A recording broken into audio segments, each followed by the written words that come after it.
वसुदेवसुतं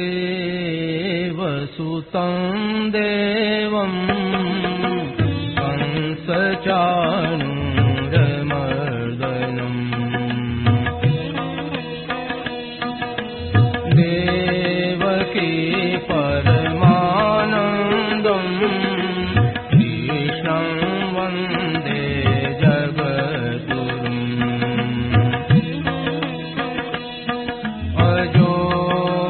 सन्नव्ययात्मा भूतानामीश्वरोऽपि सन्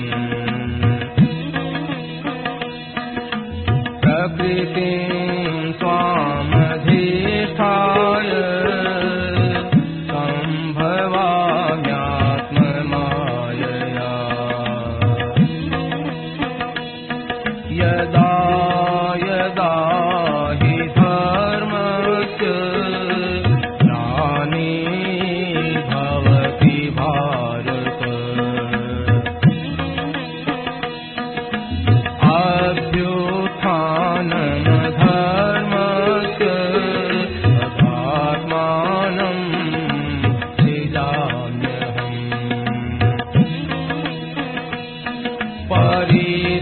परित्राणाय साधूनां विनाशाय दुष्कृताम्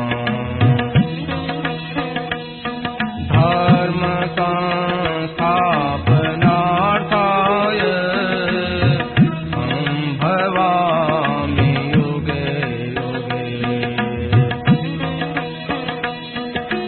जन्म कर्म च मे दिव्य एवं यो वेत्ति तत्त्वतः त्यक्त्वा देहं पुनर्जन्म नैति मामेति सोऽर्जुन वीतराग भय क्रोधा मन्मया मामुपाश्रिताः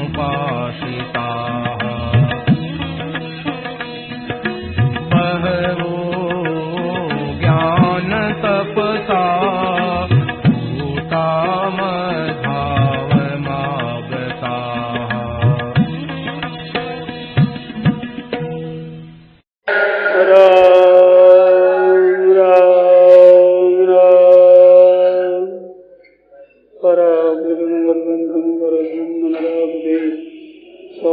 सौंदर्यसारस्वं वन्दे नन्दात्मजं प्रपन्नपारिजाताय स्तोत्रवेत्रैकपाणये ज्ञानमुद्राय कृष्णाय गीतामृतदुहे नमः।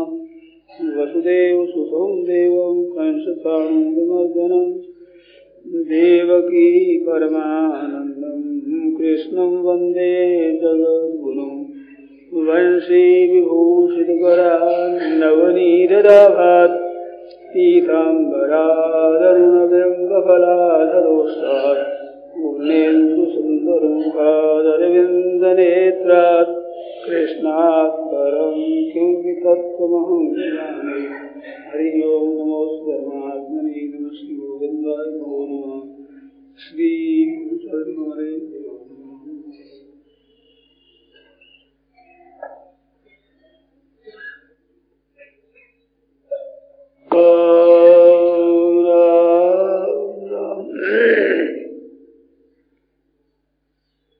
देखो,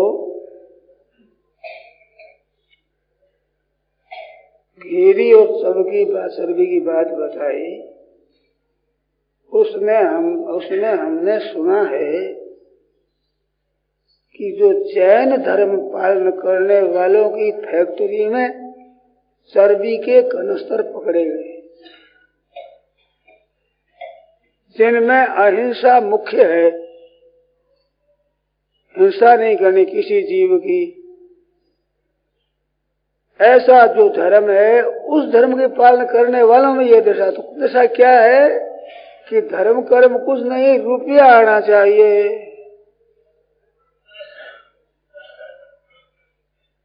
रुपयों के लोभ से जितना अनर्थ हुआ है, हो रहा है, उतना अनर्थ किसी बात से नहीं होता। एकदम पक्की बात है, हमारी देखी हुई है, सुनी हुई है, समझी हुई है, इसमें कहीं फर्क नहीं है। महान अंधा हो जाता है आदमी। तो शुद्ध घी तभी मिलेगा जब आप गाय रखो, और गाय रखने का आपके देश में प्रबंध अच्छा है, क्योंकि आप खेती करते हैं, जिसमें अंगूरों की खेती में इतनी गौ रक्षा नहीं होती। ज्वार और बाजरा और मक्की की खेती करो तो उस खेती के साथ साथ गायों का पालन होगा, और खेतों में रहो, शरीर निरोग होगा, काम धंधा करो, शरीर ठीक होगा, और चीज आपको शुद्ध मिलेगी। घी है, दूध है, दही है, निर्मल मिलेगा, हवा निर्मल मिलेगी, अनाज आपको शुद्ध मिलेगा। अनाज की रक्षा करने के लिए हजारों लाखों मन इकट्ठा कर लेते हैं, उसमें मसाला डाल देते हैं।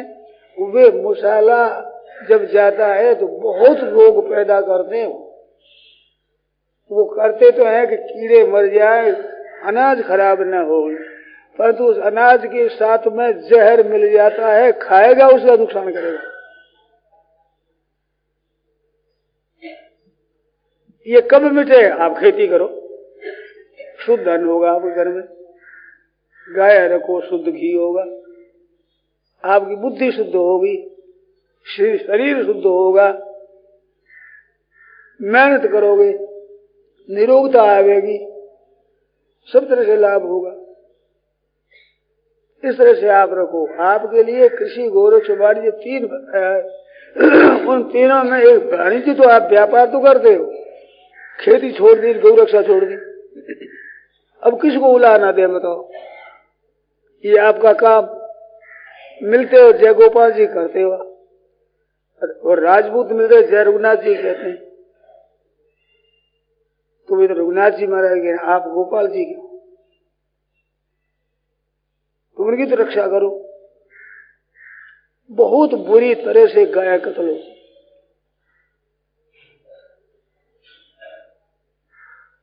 केरल में एक जगह 14 लाख गाय मार जाती 12 महीनों में। 14 लाख। अब बढ़ गई तो पता नहीं, मैं आंकड़ा देखा। बंबई में हजारों बैल कटते, हम गए थे देखने के।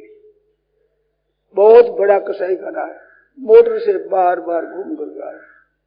सैकड़ों हजारों बैल, 20-50 ट्रका भरी हुई बैलों से लाया जाते हैं, बैल कत्ल किए जाते हैं। देवनाथ स्थान है वो, कत्ल खाना है। आप विचार करते हो अशुद्धि शुद्धि की, कपड़ा, रोटी और पानी मिलना मुश्किल हो जाएगा। खेती करने से अनाज होता है, रोटी मिलती है, और खेती से ये कपड़ा मिलता है। अभी ट्रैक्टर है, चलते हैं, इनके विषय में वैज्ञानिकों की बातें सुनी है कि 25-30 वर्ष के भीतर जमीन में से कोयला, किरासन, डीजल, पेट्रोल खत्म हो जाएगा। जिस दृष्टि से जिस तादाद में खर्च हो रहा है, जमीन में से खत्म हो जाएगा। तो उस खतर इधर कर बैलों कत्ल, खेती कहां से करोगे? और बिना खेती कपड़ा कहां से मिलेगा, रोटी कहां से मिलेगी? और राजस्थान में जल कहां से मिलेगा? क्योंकि बिजली की चलते हुए बंद हो जाएगा, कुएं से ही काम चलता है। कुएं से काम चला, बिना बैलों को निकाला, बैलों कत्ल कर दिया पहले। कसाई खाने के अगाड़ी जाते ही गाय की 4000, बैल की 4000, 3000, 4000, 5000 कीमत। लोगों ने व्यापार छेड़ दिया है, इधर थोड़ा पैसा लगे तो बहुत ज्यादा पैसा बढ़े, एकदम नफा होता है। 2 ट्रका भरी हुई बछड़ों की डूंगरगढ़ में रोकी गई, बहुत ज्यादा हुआ। ऊपर अफसर आ गए सरकारी हुए उनके पक्ष में, जिनके हजारों लाखों रुपया पैदा हुए, 100, 200, 500, 1000 रुपया घूस देने में क्या जोर है उनको। अर्जुन को बोलते हुए पक्ष में हिंदू लड़ने लगे कि तुम्हारे को छोड़ना पड़ेगा, वहां जनता के नहीं छोड़ेंगे। विवाद हो गया, सरकारी आदमी ने कहा कि तुम्हारे दंड दिया जाएगा। फिर व्यापारी से मिले कि तुम्हारे को पैसा ही बांटना है, पैसा ले लो। हजारों रुपया पैसा दे करके और वो सुधाए बस रहे। सरकार उनके पक्ष में, अफसर उनके पक्ष में। मुना लिख देना पड़ा कि हमने अपनी बिक्री कर दी, इतनी इतना हमें मिल गया, हमने बेच दिया।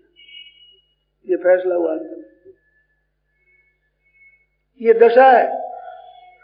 राजस्थान से गाय बाहर न जावे कानून बना है, परंतु घूसखोरी इतनी चलती है, हजारों रुपया देते हैं, वे सीमा पर रहने वाले थानेदार खाते हैं, गायें जा रही। 4000 गायें रोजाना राजस्थान और पंजाब से निकलती है, 2000 राजस्थान निकलती है, लोगों ने कहा। और उन गायों के पीछे जाकर के पकड़ कर पीछे लाए, उन आदमियों ने सुनाया है भाई गाय जा रही है। बहुत दूर जाकर वहां पकड़ी, सरकारी अफसरों से सहायता लेकर के गाय पीछे लाई गई। सरदार शहर में कई दिन की डूंगरगढ़ में ला कर दी। ये दशा है। जयपुर मेरे रहने काम पड़ा है, वहां अधिकारियों को मैंने कहा कि आप राजस्थान में मेला करना बंद कर दे। मेला होता है, उसमें पसरा पसरी गाय लाश बिक्री करते हैं, वो ट्रकों भर भर करके काटने के लिए ले जाते हैं, जिसमें जवाब मिला कि प्रजा के धन पैदा होता है। मेला कैसे बंद करे? पैसा पैदा होता है, पैसा तो पैदा होता है, गाय कत्ल हो रही है और लोग कहते हमारे पैसा आना चाहिए। सब पैसे पैसे के लोभ में खेती करने वालों ने चारा बेच दिया। 3 वर्ष तक घास बहुत कम हुआ, नहीं जैसा हुआ, गायें मर गई। अब रुपयों बचेगा भी। पहले घास का खूब ढिगला लगाते थे, बागरा लगती थी, पड़ा रहता, पुराना काला पड़ा हुआ घास खाकर गाय जी जाती। अनाज रखने के लिए जगह नहीं होती, जमीन में खाड़ा खोद करके अनाज रखते थे। वो काला पड़ जाता, उतना स्वाद नहीं, पर फिर जनता जी जाती थी। अब पैसा मिलता है, ज्यादा बेच देते, खेती करने वालों के पास में खाने के लिए अन्न, पैसा इकट्ठा हो गया। आपको एक बात बताऊं, आप कृपा करके ध्यान देकर सुने। पैसा जो है, सिक्का है, ये पैसा वस्तुओं के आदान प्रदान में बहुत काम की चीज है, परंतु स्वयं पैसा काम नहीं आता है। मेरी बात को ध्यान से सुना। जैसे अन्न है, वस्त्र है, जल है, औषध है, ये चीज खुद काम में आती है। भूख लगती है खुद खा लेती, प्यास लगती है पी लेती, औषध है, दवाई रोग होता दवाई खा लेते हैं। रुपये खा लोगे, पी लोगे, क्या करोगे? रुपये वस्तुओं के द्वारा काम में आते हैं, साक्षात काम में नहीं आते हैं। हमारे जीवन में उपयोगी इतनी वस्तुएं जितनी है, उतने रुपये उपयोगी नहीं है। रुपये वस्तुओं के लिए है। आदान प्रदान करें तो बिना पैसों कैसे करेंगे? लेना देना कैसे करेंगे? इसके लिए साधन है, पर साध्य नहीं है। एक बात और कहता हूँ, विशेष ध्यान दें आप लोग, कृपा करें। पैसा काम आएगा तो खर्च करने से आएगा। आपके काम भी, दूसरे के काम भी, खर्च करने से आएगा। कल पड़ा काम आ जाएगा। अभिमान बढ़ेगा, मेरे पास इतने रुपये हैं, और अभिमान नरकों में ले जाने वाला है। लंबो दर्पो अभिमान और ऐश आरामी शौकी नहीं बढ़ेगी। आलस्य और प्रमाद बढ़ेगा घरों में। जिन घरों में रुपये पड़े हैं उनमें टीबी लग गई है, रोग लग गया, रोग। तमाशा खेल देखते हैं बैठे, क्यों रुपये तो कमाने पड़ते नहीं, ब्याज से काम चले, ऐसे व्यापार से काम चले, मेहनत करते नहीं, शरीर होता है रोगी। रुपयों के संग्रह से मात्र दोष ही दोष सब आते हैं, कोई गुण नहीं होता है। खर्च में काम आते हैं आपके भी चीजों के। उन रुपयों का इतना लोभ लग गया है। मैं जब ऐसी बातें कहता हूं तो मेरे साहब ने कहा कि स्वामी जी रुपयों की निंदा करते हैं। जोधपुर में नवा हुआ, जिसे लोग कहते हैं 60-70 हजार लोग इकट्ठे हुए। उनकी सभा थी, उसमें कई ने मेरे को सुना दिया कि स्वामी जी रुपयों की निंदा करते हैं। मैं कहूँ रुपयों की निंदा नहीं करता हूँ, निंदा करता हूँ तो तुम्हारी बुद्धि भ्रष्ट होगी इसकी। रुपयों को सबसे बढ़िया मान लिया, ये बुद्धि भ्रष्ट होगी, तुम्हारी बुद्धि नष्ट होगी, इसकी निंदा करता हूँ। रुपया तो काम आएगा, बुद्धि भ्रष्ट हो जाएगी, पतन होगा। बुद्धि नाशात प्रणश्यति, गीता ने कहा। ध्याय तो विषयान पुंस संगस्तेषु उपजायते, संगात उपजायते काम, और कामात क्रोधो उपजायते, क्रोधात भवति सम्मोह, और सम्मोहात स्मृति विभ्रम, स्मृति वंशात बुद्धिनाशो, बुद्धिनाशात प्रणश्यति, पतन हो। वो बुद्धि तुम्हारी भ्रष्ट होगी। बुद्धि में आदर होना चाहिए भगवान का। जिस जगह पैसा का आदर, पैसा का भी संग्रह का आदर, संख्या बढ़ाने का आदर। पैसों से खर्च बढ़िया है। अब इसका उत्तर दो, मैंने कोई दो। ये कह सकते तो पैसा हो जब खर्च करें, नहीं तो कहां से खर्च करें, ये आप कह सकते। मैंने खर्च के लिए है कि संग्रह के लिए है, ये सोचो जरा।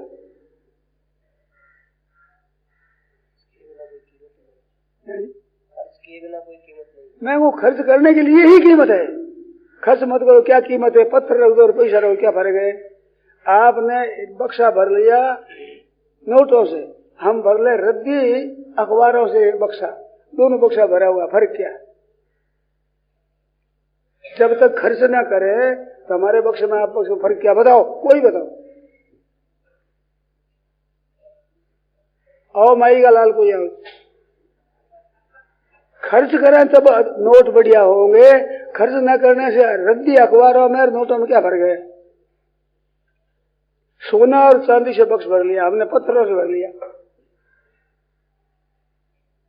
खर्च करो तो कीमती सोना चांदी कीमती है, और कोरा भरकर रखो तो क्या फर्क है? बताओ साहब। बड़े जोर से हिला मार कहते हो भैया ये तो वस्तु विनिमय के लिए है, व्यापार के लिए है, व्यवहार के लिए है, आपस में आदान प्रदान करने के लिए बड़ी काम की चीज, पर संग्रह ही संग्रह के पीछे पड़े हो। लाख रुपया जिसकी रोकड़ में हो जाए वही छोरो करे कमाओ और खाओ। मूलधन खर्च करे, अरे मूर्ख मूलधन करो तो मूल दिए सड़ लगोगे, क्या करोगे मूल का बताओ? मूलधन खर्च नहीं करना है। अगर 5-7 हजार भी खर्च हो जाए तो मालूम होता है कर्जा हो गया हमारे पास। अब 5-7 हजार भर्ती करे जब जी में जी आओ, नहीं तक देखे कितना कर्जा है कि नहीं? आप बताओ, मेरी बात झूठी आप बताओ। आप मेरे को कह सकते हैं बाबा के पास तो कुछ है नहीं, इनको क्या पता? आपके पास है, बताओ, सब पता बताओ इसका।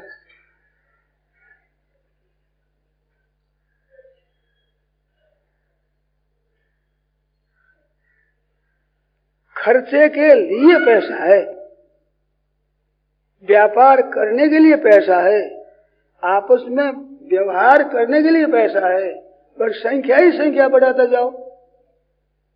उस रात में कहा था ना, लड़की बड़ी हो गई, अब रुपया दो तो ले, तो लड़की की कोई कीमत नहीं, कीमत रुपयों की। रुपया आपकी वंश बढ़ावेगा? बताओ, रुपयों से वंश चलेगा आपका? वध हो गया कीमती, और कन्या आपकी बेकीमती।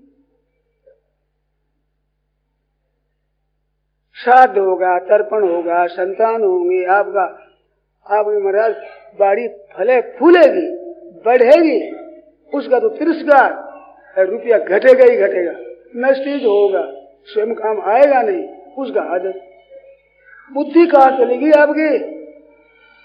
अकल तो होनी चाहिए कुछ।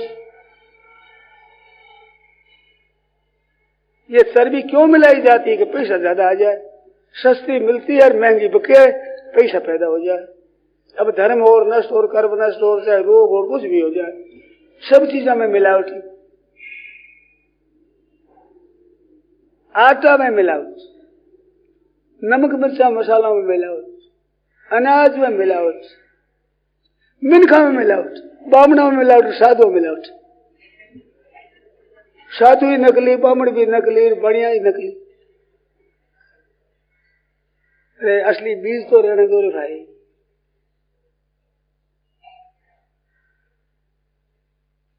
क्या बुद्धि भ्रष्ट हुई है यार। सिक्के से वस्तु बढ़िया, वस्तु रखो, सिक्का काम का, सिक्का इतना काम का नहीं जितनी वस्तु।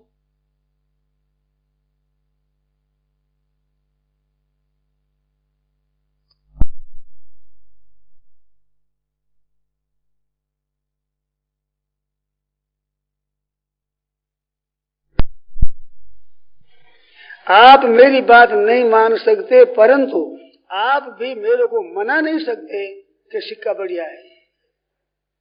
वस्तुओं के लिए बड़ी काम की सिक्का वस्तु, वस्तुओं के लिए, और वस्तुएं निर्वाह के लिए। एक आदमी के पास में सोना चांदी नोट इकट्ठा कर दो लाखों रुपयों का, और अन्न जल बंद कर दो।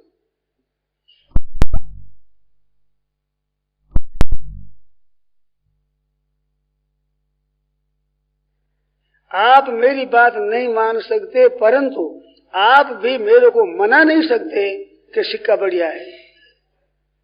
वस्तुओं के लिए बड़ी काम की सिक्का वस्तु, वस्तुओं के लिए, और वस्तुएं निर्वाह के लिए। एक आदमी के पास में सोना चांदी नोट इकट्ठा कर दो लाखों रुपयों का, और अन्न जल बंद कर दो, कितना दिन जीवेगा? हमारे अंदर जो दे रहे हो, एक इतना सोना भी दिखाओ मत, रुपया दिखाओ मत, नोट दिखाओ मत, रुपया पैसा कुछ मत दिखाओ, द्रव्य हीरा पन्ना जो कुछ दिखाओ मत, उम्र भर अन्न जल वस्त्र देते रहो। क्या मैं मर जाऊंगा क्या? और हीरा पन्ना नोट रुपया खूब देते और अन्न तो बंद करते सब। न अन्न मिलेगा, न वस्त्र मिलेगा, न जल मिलेगा, न मकान मिलेगा, न दवाई मिलेगी, न सवारी मिलेगी। रुपया रुपया रखो। बोलो आपके जीवन के उपयोग क्या चीज? थोड़ा सा आप विचार करो तो करना आ जाए। रुपया लाखों लाखों रखो, करोड़ों रखो, अरबों रखो रुपया, हमारे मना नहीं, परंतु आवश्यकता कर खर्च करो। जरूर तो बहन बेटी के लिए, दान पुण्य के लिए, शुभ काम के लिए, गायों की रक्षा के लिए, उपकार के लिए, दुनिया का हित करने के लिए खुला खर्च करो, तब तो आपके रुपया सफल है। हम तो रुपयों की महिमा करेंगे, किन रुपयों की? जो दूसरों के हित के लिए खर्च होता है उनकी, और संग्रह करें निंदा करेंगे हम। और सा करो, क्या करोगे आप? इसे ही कैसे हो तो तुम्हें रोटी नहीं देंगे, मत दो। आपके बाप के अधीन नहीं है रोटी, हमारी रोटी देने वाला वो है। आप बंद करो। ठीक तरह से आप ख्याल करो, जरा जवाब दो इस बात का कि जीवन निर्वाह वस्तुओं से होता है कि रुपयों से होता है? जीवन निर्वाह लगी वस्तु चाहिए। वस्तुओं के इधर उधर लाने में, देने में, व्यापार में रुपयों की जरूरत है, तो बहुत जरूरत है, बढ़िया है। चलो फिरो, सबके लिए जूती बढ़िया काम की है, पर माथे और बांधन नहीं है क्या? अपनी जगह काम की है। पर आश्रय ले लिया भगवान का और रुपयों के लिए आदि हो गया झूठ कपट बेईमानी का। और पूछे थे कि महाराज आज का झूठ कपट बिना बेईमानी बिना काम चले नहीं, सेल टैक्स है इनकम टैक्स दें तो हमारा निर्वाह नहीं हो सकता, आज तो झूठ कपट से काम चलता है। तो हे झूठ देवता, हे कपट देवता, हे जालसाई देवता, हे विश्वासघात देवता, आप निहाल करना और शरणों है।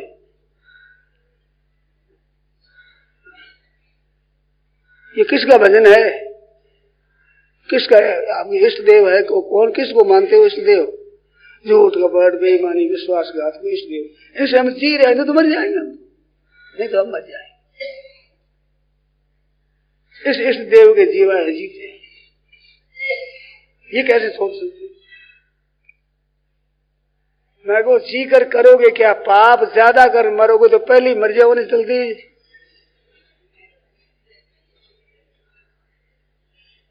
अरे मरोगे नहीं, एक दिन पहले नहीं मरोगे। सच्चाई के साथ काम चलाओ, थोड़ी तंगी भोग सकते हो, कठिनता आ सकती है, पर मरोगे नहीं एक दिन नहीं पहले। जीवन के निर्वाह की चीजें मौजूद है, कैसे मर जाओगे? भगवान के यहाँ हिसाब है।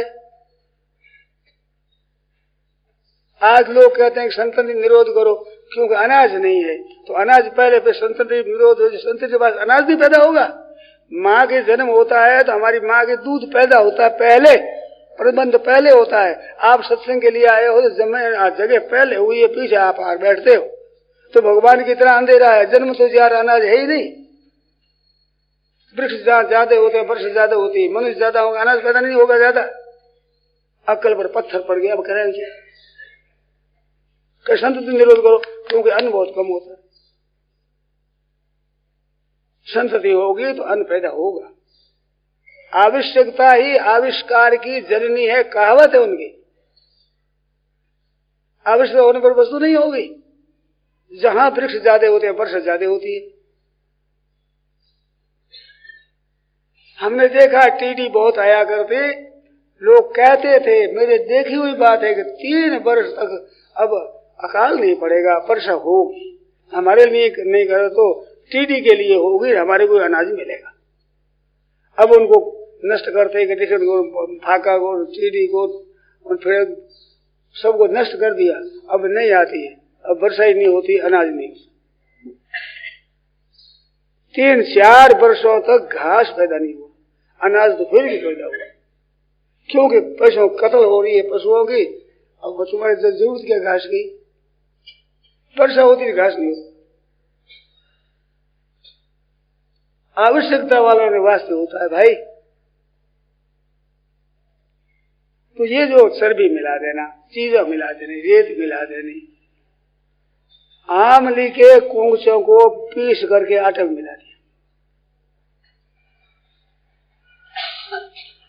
पैसा ज्यादा बढ़ जाए, खाने वाले से मरो बर्बाद।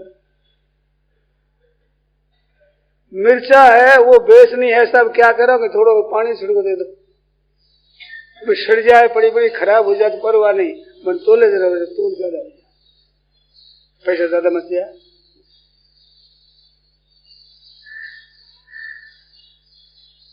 पाठ लेते खरीदने को जाते हैं, पोथी एक का पाठ लिखे जिसमें पोथी शेर 2 शेर की बहुत भारी, वो लिखते हैं तोलो साहब, वो रख दियो बाटों के साथ, वो रख दी, देखो साहब काटा है। कोई को रख दे पैर दबा दिया, उसे पड़ता है ही। ऐसे कर खरीदते। गाड़ी तोलते हैं, दरवाजे पर कांटा रखा हुआ, गाड़ी तोल दी जाए, उसमें भर दिया खादा। कोई कपट एक तरह का है क्या? तरह तरह की कपट, तरह तरह की जालसाई, तरह तरह की बेईमानी। रुपया तो यहाँ रह जाएगा, डंडा पड़ेगा काम दूतों से धरेंगे मार जूतों से। वहां पैसा काम नहीं आएगा, धर्म किया हुआ काम आएगा। धर्मात्मा की हवा से मार कम हो जाती है। स्वर्गारोहण पर्व में वर्णन आता है महाभारत में, युधिष्ठिर महाराज गए हैं तो ये वीर संन्यास लिया, वीर संन्यास। पृथ्वी की प्रदक्षिणा करके और उत्तर की तरफ चले। तो उत्तर की तरफ चलते गए। वीर संन्यास का मतलब चलते ही रहे, ठहरना बैठना सोना तो है ही नहीं, बैठना भी नहीं, और खाना पीना चलते ही रहना। चलते चलते चलते द्रौपदी गिरती है तो भीमसेन पूछता है, द्रौपदी चिल्ला रही है, गिर रही है वो तो बर्फ में, क्यों गिर रही है, क्या पाप है? आप कहते बिना पाप के मौत भी मार नहीं सकती, तो कैसे मारती है कि वो होने पर भी उसके मन में अर्जुन के प्रति विशेष आदर था, इससे गिर रही है। नकुल सहदेव क्यों करते हैं कि स्वरूप का घमंड है, सहदेव में ज्योतिष विद्या का घमंड है, नकुल में तलवार चलाने का घमंड है, उस घमंड से गिर रहा है। अर्जुन गिर रहा है महाराज, भगवान का भक्त, वो गिर रहा है, जा रहा है, खत्म हो रहा है। अर्जुन क्यों गिर रहा है कि अर्जुन ने प्रतिज्ञा की थी वनवास हुआ तब कि मैं अकेला आकर विजय करूं, अकेला विजय नहीं कर सका, वो प्रतिज्ञा झूठी होगी इस बात से। भीमसेन गिरने लगा, मैं क्यों गिरता हूं कि तेरे बल का अभिमान था, अन्न बहुत बिगाड़ जाते हैं, खाया बहुत इस बात गिर रहा। युधिष्ठिर महाराज पहुंचे, भारत में देखा नहीं, कहा था उनके अभी अंगूठा गिर गया। वो आया तो वह सामने इंद्रासन के मातली है, वो सारथी रथ लेकर आया, इस विमान में आप विराजो, आप इसी सही से जा सकते हो। ऐसे देखा युधिष्ठिर, एक कुत्ता, मैं जाऊंगा कुत्ते को बर्फ में कहां से, बर्फ ही बर्फ, उस कुछ से घास फूस नहीं, ऐसे बर्फ में कुत्ते को चलो, कुत्ता तो मनुष्य के साथ आ गया। देवता लोग कहते हैं कुत्ता पालने वाला नरकों में जाता है, जो कुत्ते को रखता है घर में, पालन करता है, पास में रखता है, वो नरकों में जाता है। युधिष्ठिर कहते हैं मैंने कुत्ते को पाला नहीं, कुत्ता मेरे साथ आ गया। तो जब वो कुत्ता पालने वाला नरकों में जाता है, तो शरणागत के त्याग की क्या दशा होती है, वो भी नरकों में जाता है। तो मैं कुत्ते का त्याग नहीं कर सकता। कहते महाराज कुत्ता पालने वाला नरकों में जाता है, कुत्ता स्वर्ग में जाएगा? कहते मैं कैसे जाता हूं, आप अपने पुण्य से धर्मात्मा होने से जाते हैं, आधा पुण्य धर्मात्मा पड़ा इसको देता हूं, आधा मेरे को साथ में। वो कुत्ता धर्मराज बन गया साक्षात, कहा कि मैं परीक्षा ली नहीं, तुम परीक्षा उत्तीर्ण हो गए, मैं धर्म हूं, कुत्ता नहीं है। धर्मराज अब चढ़ाया रथ पर, कुत्ता तो बदल गया। चढ़े वहां पर तो नरकों के पास में होकर चले, दुर्गंधी आ रही है, हड्डियां पड़ी है, मैला पड़ा है, केश पड़े है, चर्बी पड़ी है, मांस पड़ा है, ऐसी गंदी चीजें पड़ी है, भिसा पड़ी है, मैला मत मूत्र। इसलिए मैं नरकों में चिल्ला रहे हैं, नरकों में द्रौपदी अर्जुन नकुल सहदेव चिल्ला रहे हैं, हम दुख पा रहे हैं, आप ठहरो।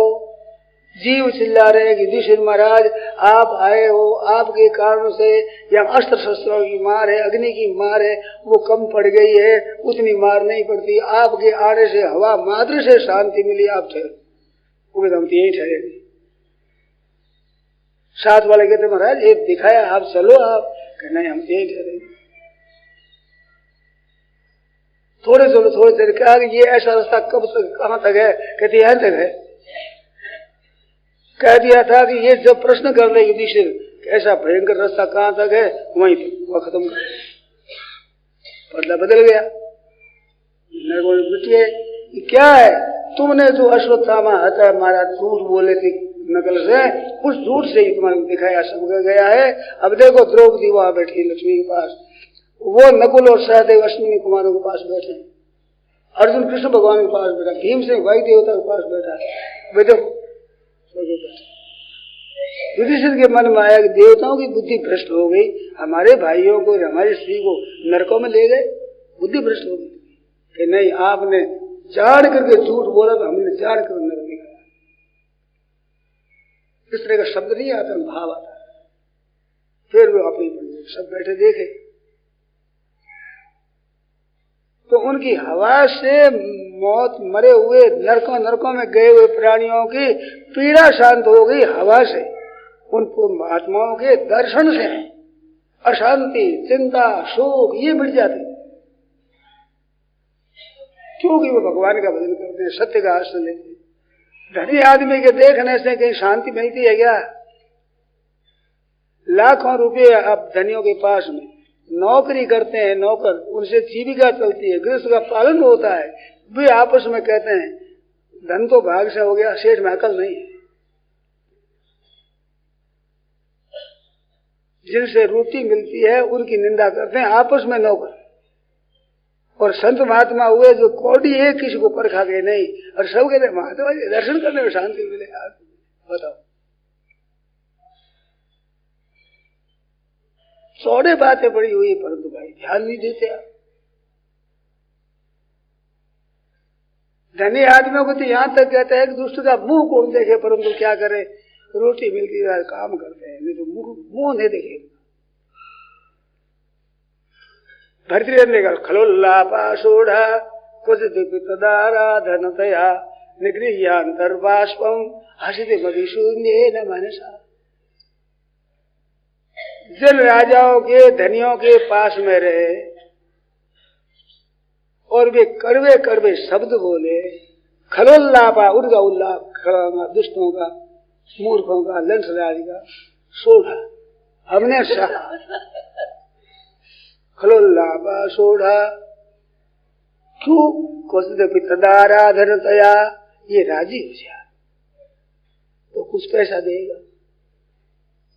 निगृह्यान्तर बाष्पम हसितम अभिशून्य नमसा। अरे तो ऐसा करता है फिर मैं तेरी लगी ना, अब हंसी थोड़ी जावे, शून्य मनसा हंसी, बिना मन हंसी दी गई। गरज थी नहीं तो संग करे वो दूसरों का कोई चेहरा भी देखे, ये दशा है भाई। भर्तृहरि ने कहा है, उत्खातम निधिशंकया क्षितलम माता गिरे धातु। कई जगह जमीन खोद लेनी कि यहाँ खजाना मिलेगा, पर्वतों के पत्थर ला कर जला कर देखा कि इसमें सोना निकलेगा, चांदी निकलेगी, इसमें शलाचित निकलेगी, नहीं मिले। कई तरह के ऐसे काम किए और राजाओं की सेवा की, धनी आदमियों की सेवा करी, राजी किए, उनको मिला नहीं। तो फिर कहा कि ये मंत्र जपने से होता है। तो मसाणा में जाकर के मुर्दे के ऊपर बैठ करके ऊंट के दांतों का मणिया बनाया, गधे के पूंछ का डोरा बनाया और मुर्दे पर बैठ के होम पाठ स्वाहा किया। तो प्राप्त कान नीता श्मशाने निशा, रात की रात रातों जग जग कर मुर्दे पर जब किया। प्राप्त कान बराट को विनोया, फूटी कोडी मिली नहीं। तृष्णे धुना मुंज में, हे तृष्णे देवी तू मेरे को छोड़, मेरा पिंड छोड़। ये दशा है पैसों की। क्या क्या नहीं किया, सब कुछ किया, मिला के था। आज भी झूठ कपट बेईमानी करने में, जेब कतरने में, डाका डालने में लोग कमी नहीं रखते, मार देते हैं, आदमी को मार देते हैं। हमने एक वृंदावन में बात सुनी, जमुना जी के किनारे मुर्दा पड़ा था, उसकी छाती पर पुर्जा लिखा हुआ, इसको मैंने मार दिया, 7 आने के पैसे मिले। वहम तक धन मिलेगा, अब धन तो मिला नहीं, अब चिल्ला सकता नहीं, मार दिया उसने। पैसों के लिए मार देते, कत्ल कर देते, इतना लोभ छा गया। झूठ कपट बेईमानी मामूली चीज, एक तो मूड़ी की तरह काट दिया, कट गया। तो ये लोभ में अगर क्या क्या दशा नहीं करते हैं।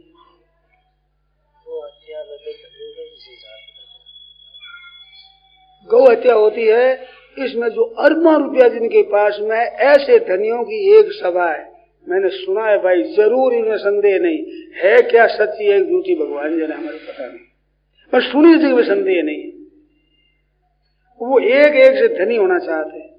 वो व्यापार करते, मांस का, चमड़े का, आंतों का, चर्बी का, सींगों का, खुरों का, आंखों का, जीभ का, गायों की टुकड़ा और उनके खून का बाल्टियां भर भर कर ले जाते हैं। दवाइयां बनती तरह तरह की, हजारों लाखों रुपयों की, और उनसे वे व्यापार करते हैं जिससे रुपया पैदा होते हैं।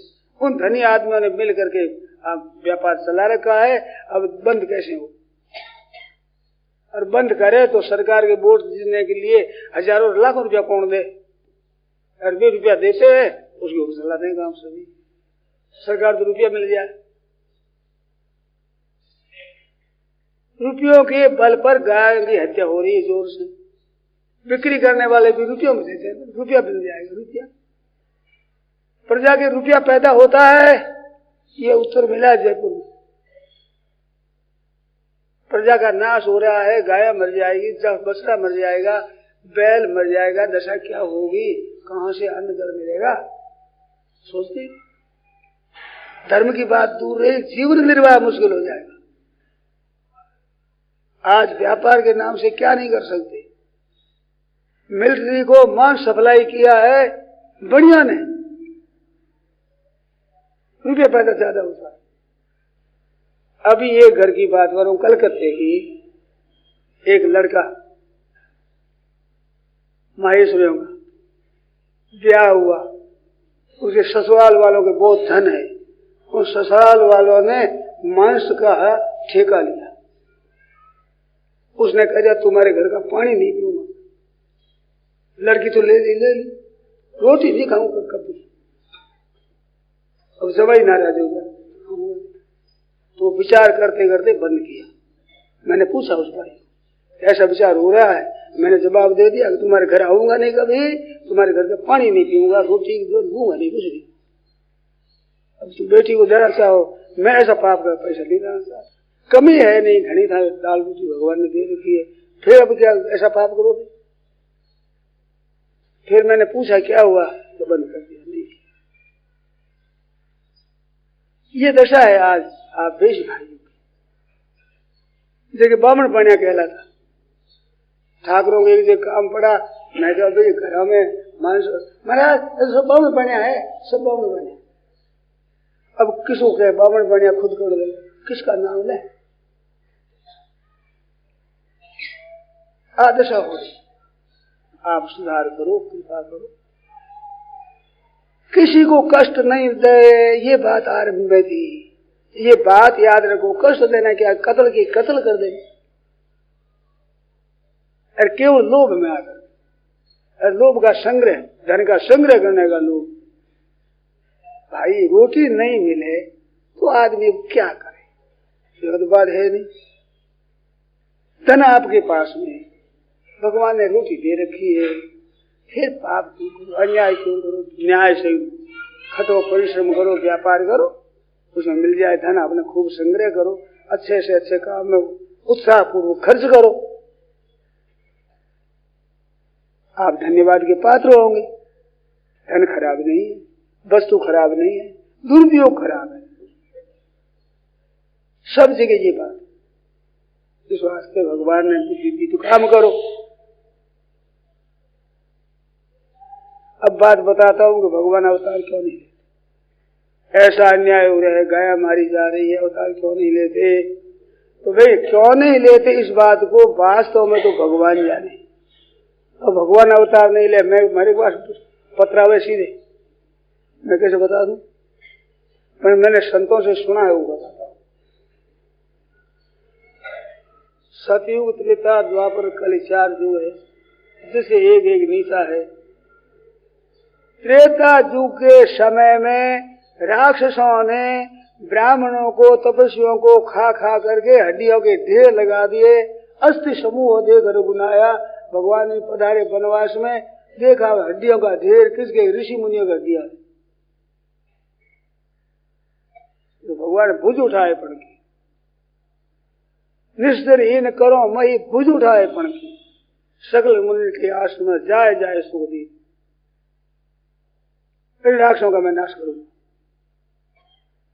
ऋषि मुनियों की हड्डियों में ढेर लगा दिया। त्रेपता पर के समय, त्रेपता पर युग में, आज कल युग में गाय मारी जाती है, ब्राह्मण साधु तो फिर साबुत, इनको चूसने वाला विचार नहीं हुआ। कलयुग में वो त्रेता युग की बात, जो समय जैसा होता है उससे बहुत ज्यादा घट जाता है, तब भगवान उठा करके ठीक पकड़े। समय के अनुसार बात आती है, उसमें इतनी बात नहीं है। कलयुग में होता है। वर्ण धर्म नहीं आश्रम सारी, श्रुति विरोध सब नर नर नारी। अब तक श्रुति विरोध इतना नहीं। सत्संग में भी आ जाते हो, इतनी बात मैंने देखी मेरे जीवन में। मैं सत्संग बहुत वर्षों से करवाता हूँ, उसमें कॉलेजों में स्कूलों में मेरे को ले जाते थे व्याख्यान में। आजकल समय में व्याख्यान कॉलेज में स्कूलों में मेरे को बहुत कम ले जाते, नहीं ले जाते। पहले लोग चाहते थे इन बातों को सुने, बालकों को भी सुनावे। आजकल हमारे सत्संग करने वाले भाइयों की बातें मैंने सुनी है।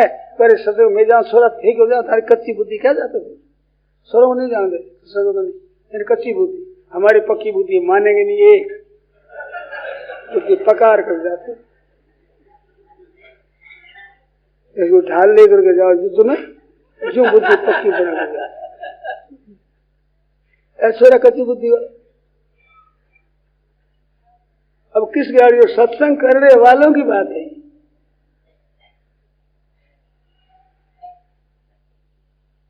डरते हैं। सत्संग करने वाली दादी माँ और दादा दोनों सत्संग में आते हैं। उसका पोता आ गया साथ में, बीती हुई घटना बताता हूँ, मैं जानता हूँ जाति सहित, पर नाम नहीं बताता। जिस पोते को आया उसका बाप ले गया और बंद कर दिया कि सत्संग में नहीं जा सकता। छोरा चाहता सत्संग कर, दादा दादी सत्संग में जाते, दादी माँ के साथ ही जा नहीं सकता। सत्संग बुद्धि भ्रष्ट हो जाएगी। क्या हो जाएगी? झूठ करो, बेईमान नहीं करे, कत्ल करेगा नहीं किसी की, बुद्धि भ्रष्ट हो जाएगी। रुपया कमाना है कि साधु बनना है, ये दशा है। मैंने कहा दादी माँ वहां बैठी ऋषिकेश में, अरे वो पोता कहने चला गया कि महाराज का बाप आएंगे। ये बीती घटना है हमारे पास। छोरा बेचारा आप साहब ही नहीं जाओ, बहुत साहब जावे जिसको जान नहीं दे।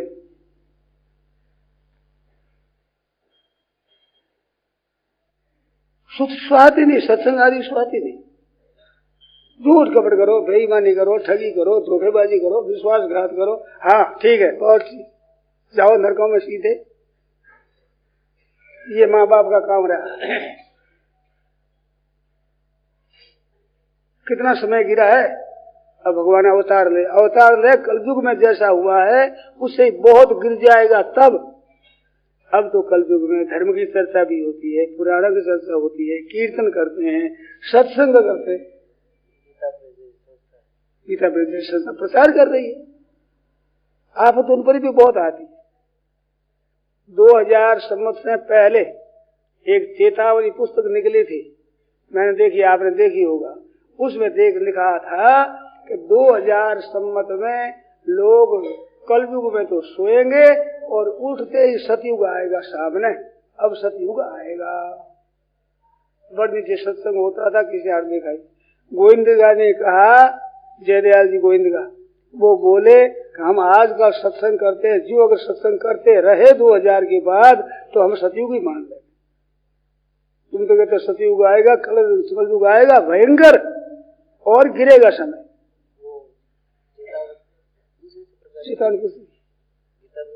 ना वो गीता पे निकली है, एक मैंने भी लिखी, मैंने चेतावनी है, वो नहीं, वो चेतावनी थी कि उसमें 2000 के बाद बस रात्रि में सोएंगे, कलयुग में उठेंगे सतयुग। ऐसे सतयुग आएगा 2000 से। आप लोगों ने देखा हो तो मेरे पेड़ देखी। श्री जयदयाल जी गोविंदा ने कहा कि अभी जो जमाना चलता है उससे गिरेगा। आज आप विचार करो तो बड़े बूढ़े भी जानते हैं, 50 वर्ष पहले, 40 वर्ष पहले जितना लोगों का भाव था उतना शुद्ध आज भाव है क्या? देखो आप, भाव गिर रहा है। तो सदियों प्लेटा बढ़ लगे, कलयुग बढ़ रहा है जोर से, झूठ कपट बेईमानी हो रही है। नाटक सिनेमा मत देखो, अब घर घर में नाटक, टीवी लगी है। टीवी ना हो थाइसिस का बीमारी का है, मृत्यु हो जाने के बाद, और टेलीविजन और टीवी, रोग का नाम टीवी। अब उसको देखते हैं, सिनेमा में जाते वो देखते। आज बहुओं में बैठी है, बेटियां में बैठी है, बाप भी बैठा है, बेटा भी बैठा है, छोटे बड़े सब बैठे हैं, कोई शर्म नहीं, लाज नहीं, शक्ल देखते हैं उसको। शर्म तो आनी चाहिए कम से कम। खराब खराब चित्र देखो, बहन बेटी के सामने आप देख रहे हो, आप देखो सामने बहन बेटी बैठी है। हमारे शर्म थी, लज्जा थी। पुराने जमाने की बात है, पुराने आदमी इन बातों को जानते हैं।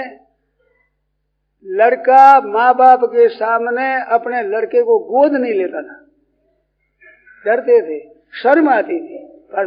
यहाँ से छोरा डरता था, बाप के पास नहीं जाता, दादा दादी के पास जाता। आज माँ बाप के सामने छोरा खेला रहे ना जी,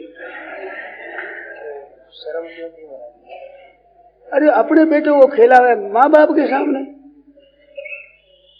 मुंह है कि नहीं? ये ठीक नहीं। आप बताओ, बूढ़ा बूढ़ा बताओ। आज शर्म नहीं है, माँ के सामने आप बेटे ने खेला, बाप के सामने आप सब हाथ में गया, राजी राम राम राम राम, लाज नहीं आ रहा। क्या लाज आ, शर्म है ही नहीं। बात अटपटी लगे महाराज, हमारी बात अटपटी लगे, क्या बात बोलते हैं?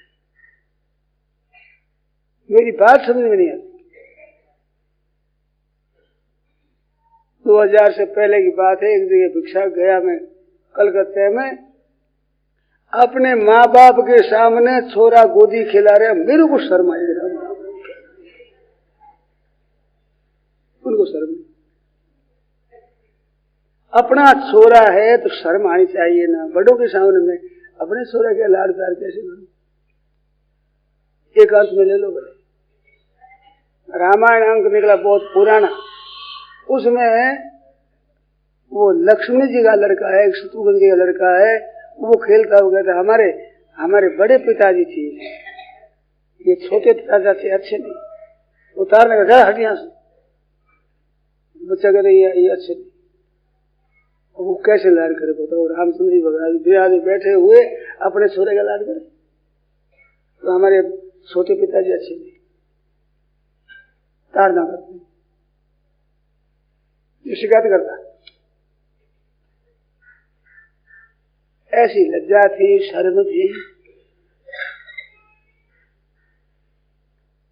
बोवा छोड़ो कान काय दो कदम रसियो डाकी, खाए सका नहीं पैर सका नहीं, हीड़ा कर कर थाकी रे बूढ़ा बाबे। ये दशा बोवा छोड़ो कान काय कदम रसियो डाकी, कदम रसियो कितना दिन बाकी है। बूढ़े माई तारी सेवा करे पड़ी, घर में आपके तीर्थ, पिता तीर्थ, माता तीर्थ, ये तीर्थ है घर में। युधिष्ठिर महाराज राजगद्दी बैठा, उसके बाद धृतराष्ट्र और गांधारी की सेवा करते, कई सेवकों को रख दिया, बहुत बढ़िया सामग्री रखी उनकी सेवा के लिए। विदुर जी ने आकर के महाराज इतनी करड़ी बातें सुनाई कि धृतराष्ट्र तेरे को शर्म नहीं आती? भीमसेन ने 100 बेटा तेरा मार दिया और उनके घर का टुकड़ा खाता कुत्ते की, तुम्हें यहाँ बैठा है, जाओ भजन करो। तब उसे प्रस्ताव किया युधिष्ठिर, हम भैया आप भजन में जाना चाहते हैं, जंगल में जाएंगे, भजन करेंगे, कन्न मूल फल खा करके भगवान का भजन करेंगे। युधिष्ठिर महाराज ने कहा महाराज कोई तकलीफ नहीं, ना कोई तकलीफ, तेरी सामग्री सब ठीक है, तो आपके खाने पीने के रहने का आराम सबको आराम, तेरे तरफ से बहुत बढ़िया बढ़िया थाल आता था, परंतु हम नौकरों को देते थे। मैंने और तेरी ये बड़ी माँ गांधारी साधारण टुकड़ा खा करके जीव बिताया, और तेरे पलंग और तकिया पड़े है साधारण चटाई पर सोकर हमने जीव बिताया। युधिष्ठिर महाराज को बड़ा दुख हुआ। महाभारत में मैंने पढ़ा हुआ, देखा, सुना है मैंने। युधिष्ठिर कहता है कि देखो, बड़ों की सेवा कभी दूसरों के भरोसे नहीं रखनी चाहिए, अपने आप हाथों से करनी चाहिए। आज मेरे को अकल आती, मैंने अपने हाथों से सेवा नहीं की, इस वास्ते मेरे को आज पश्चाताप करना पड़ता। नौकरों के भरोसे रह गया कि भाई दूसरे सेवा करेंगे, क्या होगा, अब मैं सेवा करूंगा, आप बेरा जो यहाँ मैं हाथ से लाऊंगा, भोजन कराऊंगा। बहुत आगे ना बेटा, हम नहीं रहेंगे, अब तो जंगल में जाएंगे भजन के लिए। धृतराष्ट्र की डांगरी पकड़ते हैं विदुर जी, और वो अपनी स्त्री की ऐसे अगर ले जा रहे हैं। साथ में कुंती कहती है कि मैं जाऊंगी सेवा करने के लिए। दुर्योधन के पास में राज था, पांडव चले गए, कुंती वहां पर रही, उस देवरानी की रोटी तक नहीं पूछी जेठानी ने, राजा की माँ थी। अब कुंती राजा की माँ है, युधिष्ठिर महाराज राजगद्दी पर बैठे, तो मैं सेवा में जाऊंगी। द्रौपदी कहते हम जावे, उत्तरा कहती हम जावे, सुभद्रा कहती हम सेवा में जावे ना, तुम्हारे जाने का अधिकार नहीं है, मेरे जेठ जेठानी सासुर ससुर के समान है, मैं जाऊंगी सेवा करूंगी। तो जाने नहीं दिया। कुंती माता गई है, शरीर वृद्ध हो गया है, पानी का घड़ा ले जाती है, साथ में नदी से भरकर लाती है, और वो जेठ जेठानी की सेवा कंद मूल फल ला करके भोजन बना कर देती है। अंधे है जेठ, तो जेठानी ने पट्टी बांध रखी है, काम सब कुंती माता करती है। राजमाता है आज, राजमाता छत्रपति महाराजा युधिष्ठिर उनकी माँ है। ऋषि मुनि आते हैं देखने के लिए, आश्रमवासी पर्व की है जगत कथा, ये मिलने के लिए कह रहे युधिष्ठिर। सैकड़ों हजारों आदमी इकट्ठे हुए, ऋषि मुनि सब इकट्ठे हो गए, जाकर देखा कि युधिष्ठिर के दर्शन करेंगे। जाकर देखा युधिष्ठिर वैसे हैं, माता कुंती भी है वहां, नकुल सहदेव भीम अर्जुन ये भी साथ में थे। वहां परिचय बताया है, बड़ा सुंदर रूप का वर्णन करा। वे मोटे मोटे लोगों के दंड की तरह हाथ है जिसके मोटे खूब, वो भीमसेन है। वो जो पतली पतली अंगुलियां हैं, लंबी लंबी पिंडी जिसकी लंबी लंबी है, ऐसा है वो अर्जुन है। वो जो ठीक तरह मध्य दर्जे के मोटे सिंह वे महाराज युधिष्ठिर हैं। और नकुल सहदेव वे जो माता कुंती बैठी है, एक तरफ से नकुल है, एक तरफ में सहदेव है, दोनों गोदी में है, वो नकुल और सहदेव है। माद्री सती हो गई, सती होते समय कहा है कुंती से कि हमारे जो नकुल सहदेव है इन पर कृपा आप। तो इतना स्नेह था। अर्जुन और भीमसेन और युधिष्ठिर तो अलग है, और नकुल सहदेव एक इधर से एक इधर से, दोनों गोदी में माँ के हाथ में। जन्म देने वाली माँ से अधिक तो नकुल सहदेव मानते हैं, और माँ कुंती अपने अर्जुन भीमसेन से अधिक नकुल और सहदेव को मानते हैं। ऐसे प्यार है उनका। रवाने होने लगे तो कई रानियों ने कहा, क्यों ने कहा हम रहे, नकुल सहदेव अड़ गए महाराज कि माँ आपकी सेवा में रहेंगे, आपका इतना वृद्ध शरीर है, पानी आप भरती हो, कंदमूल लाती हो, कुटिया बढ़ाती हो, तो हम रहेंगे आपकी सेवा में। बहुत हट किया, माँ ने ना ना कहा, नकुल सहदेव माने हम तो आपकी सेवा में रहेंगे, यही रहेंगे। जब कुंती माता ने क्या उत्तर दिया है सज्जनों, आप सुनो, क्या धर्म की कथा है, वहां पढ़ो तो सही आप लोग। कहा कि बेटा तू मेरे पास रहेगा तो तेरे में मेरा मन रह जाएगा, मेरे भजन में बाधा लगेगी। इसका ख्याल सुनो। अच्छा बात, आपके भजन में तपस्या में बाधा मैं नहीं करना चाहता, मैं तो सेवा करना चाहता हूँ, भजन डालू। तब नकुल सहदेव गया। माँ ने क्या जवाब दिया जिसे वो रह न सके। अपने सुख के लिए, आराम के लिए लड़कों को नहीं रखना है पास में। तो छोटा है, छोटे बालक होते, इस बार छोटे बालक माँ का तीर रह जाता, मेरे भजन नहीं बने। तब सब चलेगी। इस बात से धर्मो विवर्धति युधिष्ठिर कीर्तन, युधिष्ठिर का नाम लेने से धर्म बढ़ता है। कितना विचित्र युग था, ऐसे आपके कुटुंब में होना चाहिए। महाभारत की पुस्तकें आप लोगों को घरों में पढ़ी है, कल्याण है पुराना, जगह में संक्षिप्त महाभारत आया हुआ है, वो आप लोग पढ़ो, छोरा छोरी सुनो। जो पढ़े लिखे छोरा छोरी पढ़ेंगे तो उनका तो बोध बढ़ेगा, पढ़ाई होगी और आपको और छोरों को सत्संग हो जाएगा। पता तो लगता है हमारे बड़े बड़े आदमी ने क्या किया है, कैसे आचरण हुए। कुंती माता ने कभी भी बुरी बात नहीं मानी कि विजय जेठानी हमारी सेवा नहीं करते, तो खुद सेवा करते अपने हाथों से। हमारे सास ससुर के समान आदरणीय पूजनीय हमारे जेठ जेठानी, वो अपना काम करती है ठीक तरह से। वो कैसा करते है कैसा नहीं, स्वेश में कर्मणि अभिरता संसिद्धि लभते नरा, अपने कर्तव्य का ठीक तरह से पालन करें। ऐसे आप कुटुंब में रहो, कहते कितने मौज की बात, कितने आनंद की बात है। भगवान श्री राम जी का चरित्र पढ़ो, युधिष्ठिर आदि के पांडवों का चरित्र पढ़ो, आप देखो पढ़ करके। ऐसा आपका जीवन पवित्र निर्मल होना चाहिए। होगा कब? त्याग से। आरामकार पैसों का लोभ है, आराम भोगने की इच्छा है, इसका त्याग करो थोड़ा। वो तपस्या है बड़ी भारी, बड़ों की सेवा के लिए खट करके परिश्रम करो,